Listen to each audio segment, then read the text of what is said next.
So today, gusto kong i-share sa inyo ang 3 guarantee letter na nakatulong sa akin para mabawasan yung naging cost ng aking cybernet radiation treatment. Ayan. So, meron akong 3. Ito ay based doon sa napagtanungan namin sa social service doon mismo sa Asian Hospital. Kung ano-ano yung mga guarantee letter na tinatanggap nila. Meron akong 2 accepted, tapos 1 rejected. Ano-ano ba yon? So, number 1 ay ang DSWD main. Yan, sa may Paragon siya nakalocate ngayon. And then, nung time na pumunta kami doon, na mag-asawa, nagbibigay na lang sila ng scheduled date kasi sobrang dami ng tao doon na siguro para mas organized tapos ma-accommodate lahat. Yun ang naging strategy nila. So, nung pumunta kami ng scheduled day namin, mabilis yung naging proseso. And then, basta syempre complete ka lang sa requirements. Dala mo na agad yung guarantee letter, yung papel coming from them kung magkano yung nag-grant sa'yo na mababawas doon sa treatment ko.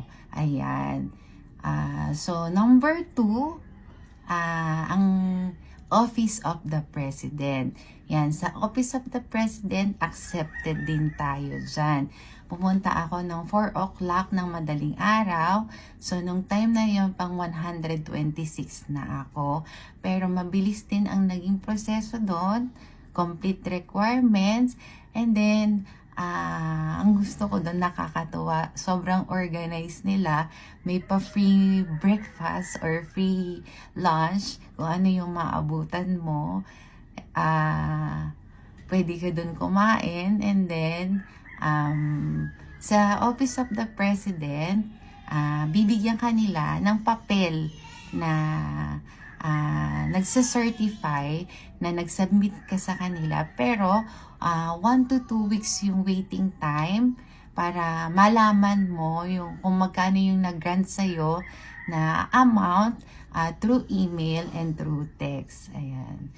So, number 3 ay ang PCSO. Yan, sa PCSO, tayo ay rejected. Yan, sobrang lungkot ko noon nung sinabi na rejected ako. Kasi syempre, malaki yung amount na, any amount na maibibigay nila, malaki yung mababawas doon sa aking treatment. So, bakit ba ako rejected?